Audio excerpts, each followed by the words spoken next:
Ya, pemirsa, terima kasih Anda masih menyaksikan Market Opening dan langsung saja kita akan sampaikan informasi terkait dengan Tofits. Ini adalah hot topic yang ramai diperbincangkan di Instagramnya IDX Channel, di like lebih dari 9.000 netizen atau hampir mencapai 10.000 netizen terkait dengan Ignatius Jonan yang resmi ditunjuk menjadi komisaris dari Unilever. Ya, selengkapnya bisa Anda saksikan di layar televisi Anda, di mana Direktur sekaligus Sekretaris Perusahaan Unilever, Sancoyo Antarikso, menyatakan pengangkatan mantan Menteri SDM Ignatius Jonan sebagai komisaris diyakini dapat mendukung perseroan untuk semakin memahami pasar nasional yang terus bertumbuh semakin kuat dan membawa dampak positif bagi ekosistem dan lingkungan sekitar. Kita akan cermati bagaimana dengan komentar-komentar dari netizen. Yang pertama dari Laksita Jati yang menyebutkan, wow, semoga bisa mengangkat ini Pak. Ini adalah salah satu tim nyangkut Unilever katanya. Ini dia tim nyangkut begitu. Jadi mungkin bagi yang sudah sempat punya kemudian mengalami tekanan bisa nanti terdongkrak ya dengan dipilihnya Pak Ignatius Jonan. Kemudian juga ada yang kurang setuju, sepertinya dari Faisal Adam, jauh banget katanya. Pengalaman dia kan, maksudnya Pak Ignatius bukan harusnya kan di energi bukan di konsumer, itu katanya. Kemudian kita lihat dari Kevin Jiang juga menyatakan sebenarnya dia lebih cocok di tambang atau energi seperti MindID atau PLN. Komentar berikutnya dari Yeyen Surilah yang justru berharap siap-siap cuan untuk Unilever. Ini dia. Ada beberapa komentar yang beragam, kita langsung saja membahasnya bersama dengan Pak Anugrah Zamzami. Baik, Pak Zamzami.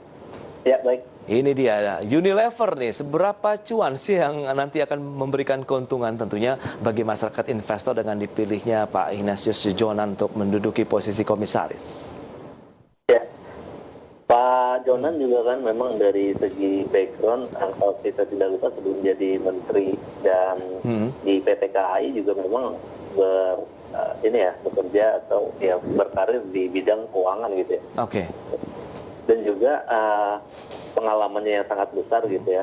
Kemudian juga secara global juga pasti juga akan membantu Unilever lah ya. Paling tidak ini karena sebagai komisaris juga punya inilah ya, punya pengalaman untuk mengawas dan juga paling tidak memberikan gambaran atau guidance lah ya untuk para direksi gitu ya, seperti itu. Baik, sebelum kita membahas lebih lanjut terkait dengan pergerakan Unilever ini, Pak Zamzami, sudah pukul 9 waktu Indonesia Barat, kita akan sampaikan terlebih dahulu untuk pembukaan market di awal pekan ini. Dan pemirsa, nampaknya indeks sudah melakukan perlawanan ini dari masyarakat investor di tanah air dengan indeks yang bergerak positif, yang mengalami tekanan jual sekitar 77 saham. Pak Zamzami, kita akan ulas sedikit ini pembukaan market di awal pekan. Setelah tadi kita sempat membahas dengan tekanan global yang semuanya negatif begitu, tapi indeks harga saham gabungan masih bisa melaju ke zona positif. Lebih kepada teknikal rebound atau ada hal lain menurut Anda? Ya, kalau kita lihat penguatan memang didukung oleh saham-saham berbasis konsumer dan juga saham berbasis tambang ya, khususnya metal mining dan juga termasuk nikel gitu. Kalau kita lihat memang juga menguji resisten yaitu di sekitar 500 kembali gitu ya, hingga 5.150. 5.150 peluangnya? Betul. Oke. Tapi kan saat-saat menyentuh level 5.100-an, beberapa kali kalau kita catat begitu ya, sebenarnya ini menjadi level-level krusial untuk pergerakan indeks harga saham gabungan. Akankah tekanan akan kembali lagi terjadi pada saat menyentuh level 5.100-an seperti hari ini? Memang tekanan tidak tertutup kemungkinan gitu ya. Support di sekitar 5.025 hingga 5.050. Kalau kita lihat pasar juga memang harusnya bersikap wait and see ya, dan boleh pasang hati-hati lah ya, pasang stand hati-hati gitu ya. Karena memang juga pada awal Agustus banyak ini ya, banyak data makroekonomi yang akan keluar. Yaitu seperti ya GDP kita, kemudian current account ya termasuk, dan juga ada CPI atau inflasi, dan juga PMI consumer confidence untuk bulan Juli, untuk melihat juga bagaimana perkembangan di kuartal 3, apakah ada peningkatan gitu ya dari sisi aktivitas ekonomi. Baik, berarti ada peluang bahwa indeks harga saham gabungan akan menembus paling tidak 5.150 nih untuk di awal pekan ini. Saham-saham yang berbasis konsumer tadi sudah kita bahas, Unilever, apakah itu menjadi salah satu juga saham yang bisa menjadi pilihan setelah tadinya ada komis baru di sana? Bagaimana dengan komisaris baru tadi? Ya untuk Unilever, oke sih ya, kalau ingin buy on support atau coba sambil saya buka chart Unilever. Karena kalau kita lihat pergerakan dari Unilever Indonesia ini kan hari ini naik 0,3% ini Pak Zamzani di level 8.075. Akankah dengan peluang pergerakan yang sebenarnya dalam satu bulan ini cenderungnya fluktuatif sekali pergerakan dari Unilever? Masih ada peluang untuk naik lagi atau tidak nih? Betul lah. Kalau Unilever kan memang agak stabil ya, tidak terlalu banyak, naik juga tidak terlalu banyak gitu ya.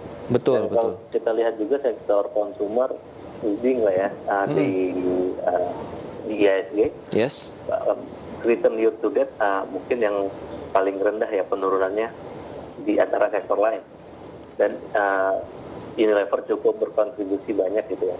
Kalau kami lihat Unilever kalau sempat ada penurunan hingga di bawah 8.000 cukup menarik sih ya untuk dikoleksi.